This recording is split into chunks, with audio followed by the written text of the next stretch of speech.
اللہ کے نام سے شروع کرتا ہوں جو بڑا مہربان نہایت رحم کرنے والا ہے۔ رشتے موتیوں جیسے ہوتے ہیں، اگر گر بھی جائیں تو ذرا سا جھک کر اٹھا لینے چاہیے۔ اللہ پاک سے دعا کرتا ہوں کہ اللہ پاک آپ کی تمام جائز خواہشات کو پورا فرمائے، آمین۔ سیرت نبی کا ایک خوبصورت واقعہ پیش خدمت ہے۔ حضور نبی کریم صلی اللہ علیہ وآلہ وسلم طواف فرما رہے تھے کہ ایک اعرابی کو اپنے آگے طواف کرتا پایا جو پڑھ رہا تھا، یا کریمو۔ حضور نبی کریم صلی اللہ علیہ وآلہ وسلم نے بھی پیچھے پڑھنا شروع کر دیا، یا کریمو۔ وہ اعرابی رکن یمانی کی طرف جاتا تو پڑھتا یا کریم۔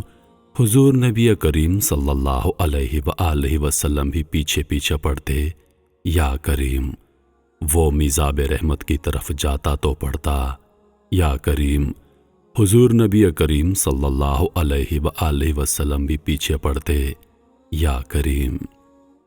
اعرابی نے حضور نبی کریم صلی اللہ علیہ وآلہ وسلم کی طرف دیکھا تو کہا، اے روشن چہرے والے اور خوبصورت قد والے، اللہ کی قسم، اگر تیرا اتنا روشن چہرہ اور عمدہ قد نہ ہوتا تو میں تیری شکایت اپنے محبوب نبی کی بارگاہ میں کرتا کہ مجھے دیہاتی سمجھ کر میرا مذاق کرتا ہے۔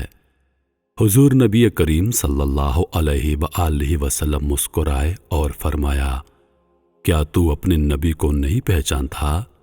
اعرابی نے عرض کیا، نہیں۔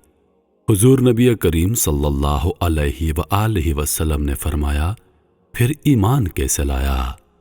وہ عرض کرنے لگا، بن دیکھے ان کی نبوت کو مانتا ہوں اور بغیر ملاقات ان کی تصدیق کرتا ہوں۔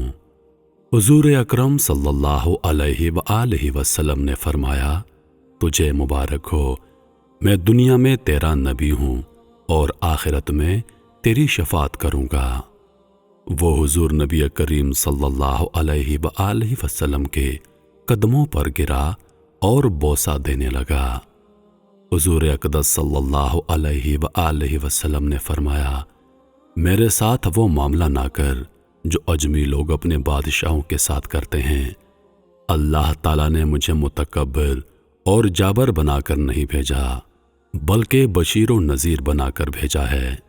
راوی کہتے ہیں، اتنے میں حضرت جبریل علیہ السلام آئے، عرض کی، اللہ تعالیٰ آپ کو سلام فرماتا ہے اور فرماتا ہے اس اعرابی کو فرما دیں ہم اس کا حساب لیں گے۔ اعرابی نے کہا، یا رسول اللہ صلی اللہ علیہ وآلہ وسلم، کیا اللہ تعالیٰ میرا حساب لے گا؟ حضور نبی کریم صلی اللہ علیہ وآلہ وسلم نے فرمایا، ہاں، اگر چاہے گا تو لے لے گا۔ اعرابی نے عرض کیا، اگر وہ میرا حساب لے گا تو میں اس کا حساب لوں گا۔ حضور اقدس صلی اللہ علیہ وآلہ وسلم نے فرمایا، تو کس بات پر اللہ تعالیٰ کا حساب لے گا؟ اس نے کہا، اگر اس نے میرے گناہوں کا حساب لیا تو میں اس کی بخشش کا حساب لوں گا کہ میرے گناہ زیادہ ہیں یا تیری بخشش۔ اگر اس نے میری نافرمانیوں کا حساب لیا تو میں اس کی معافی کا حساب لوں گا۔ اگر اس نے میرے بخل کا امتحان لیا تو میں اس کے کرم کا حساب لوں گا۔ حضور اکرم صلی اللہ علیہ وآلہ وسلم یہ سن کر اتنا روئے کہ داڑھی مبارک آنسوؤں سے تر ہو گئی۔